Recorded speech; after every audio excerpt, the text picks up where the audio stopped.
नमस्कार. सहज ज्योतिष या कार्यक्रमात आपले स्वागत आहे. ऑगस्ट महिना संपून सप्टेंबर महिन्याचा पहिला आठवडा. सप्टेंबर महिन्यात शनी गुरुचा नवपंचम योग होत आहे.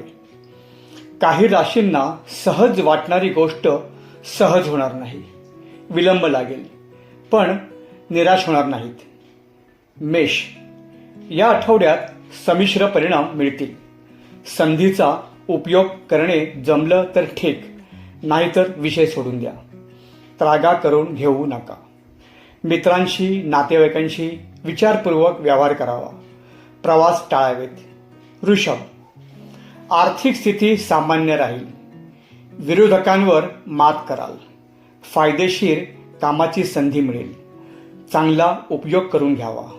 मिथुन, उत्पन्नात वाढ होईल, खर्चही वाढेल. प्रवासात लाभ होईल.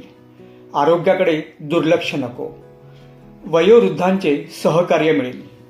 कर्क, आवडीच्या कामात लक्ष द्याल. चांगले करार होण्याची शक्यता आहे. थोडे समजून घ्यावे लागेल. उत्पन्नात वाढ दिसेल. सिंह, अति आत्मविश्वास त्रासदायक ठरेल. आर्थिक नुकसान होण्याची शक्यता आहे. आजारपण अथवा एखादा मोठा खर्च अचानक होण्याची शक्यता आहे.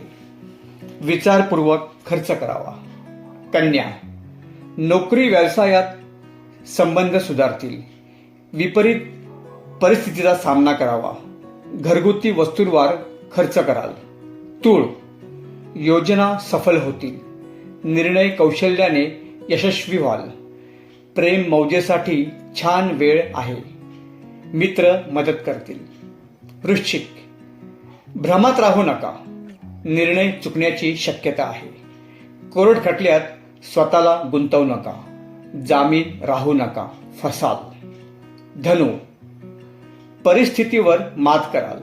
नशीब साथ देईल. व्यवसायात लाभ होईल. दूरचे प्रवास संभवतात. आर्थिक स्थिती सुधारेल. मकर, अनपेक्षित चांगल्या घटना घडतील. वातावरण साथ देईल. काल्पनिक गोष्टीत रमून जाऊ नका.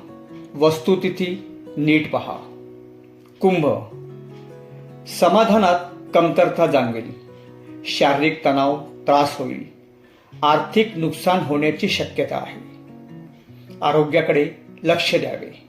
मीन, अडचणीचा सामना करावा लागेल. विरोधक कलंकित करण्याचा प्रयत्न करतील. भागीदारीत विवाद होतील. गोंधळून जाऊ नका. शांततेने पुढे जा. सर्व काही ठीक होईल. चॅनल लाईक, शेअर व सबस्क्राईब करा ही विनंती. पुन्हा भेटू पुढील भागात. तोपर्यंत नमस्कार.